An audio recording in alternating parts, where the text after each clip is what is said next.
បាទសួស្តីអ្នកទាំងអស់គ្នាបាទសុខសប្បាយទេទេបាទហ្នឹងហើយមករយៈហ្នឹងមានជំងឺអត់សុខចឹងណាបាទហ្នឹងអញ្ចឹងចេះតែចេញវីដេអូលេងគេទៅបាទហ្នឹងហើយកុំឲ្យថាកាត់សែតណាកុំឲ្យសែតពេកបាទណាចេះតែចេញវីដេអូលេងទៅអញ្ចឹងចង់និយាយថាធ្វើម៉េចឲ្យខ្លួនឯងសប្បាយចិត្តចឹងណាបាទណាបាទហ្នឹងហើយខ្ញុំចង់ជម្រាបដែរថ្ងៃហ្នឹងគឺខ្ញុំចង់ប្រាប់ពីរបៀបថាលេង Facebook ធ្វើម៉េចដើម្បីឲ្យបានលុយចឹងណាបាទឬក៏គេហៅថា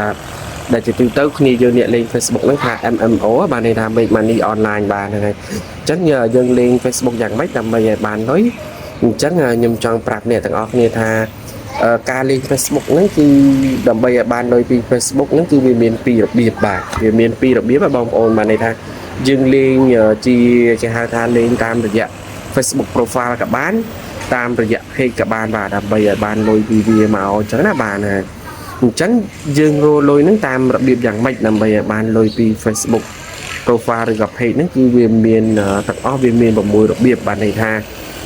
យើងអាចរកតាមទី1ហ្នឹងគឺតាមរយៈ star បាទហើយទី2ហ្នឹងគឺតាមរយៈ add on reel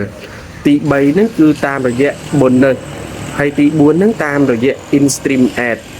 ទី5ហ្នឹងតាមរយៈ subscription បាទហើយទី6បាទទី6បងប្អូនគឺតាមរយៈ partnership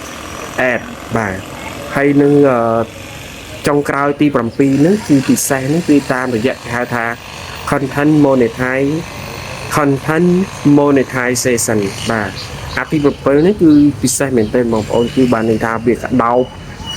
តោបទាំង6ដែលខ្ញុំនិយាយមិញហ្នឹងគឺចូលទៅក្នុងនឹងទាំងអស់បាទន័យថា content ដែលបងប្អូនថតទៅនេះមិនថាជាអក្សរមិនថាជារូបភាពមិនថាជាវីដេអូស្អីក៏ដោយឲ្យតែនៅក្នុងអ្វីដែលយើងថតហ្នឹងគឺបានលុយទាំងអស់បាទហើយអ្វីដែលខ្ញុំបានរៀបរាប់មកមិញហ្នឹងគឺខ្ញុំមានសេវាកម្មដំឡើងវាបាទបងប្អូនចង់បានសេវាកម្មមួយណាក៏បានដែរអ្វីដែលខ្ញុំរៀបរាប់មកមិញហ្នឹងគឺខ្ញុំអាចដំឡើងវាបានហើយសេវាកម្មគឺខ្ញុំយកធូរថ្លៃមែនទេមើលបងប្អូនអាចឆាតមកតចង់និយាយថាឆាតមកប្រឹក្សាយោបល់ជាមួយខ្ញុំគឺ free តែម្ដងបាទបងប្អូនគឺអត់មានយកលុយយកកាក់ទេបើសិនជាបងប្អូនចង់ប្រឹក្សាយោបល់តាក់ទងនឹង Facebook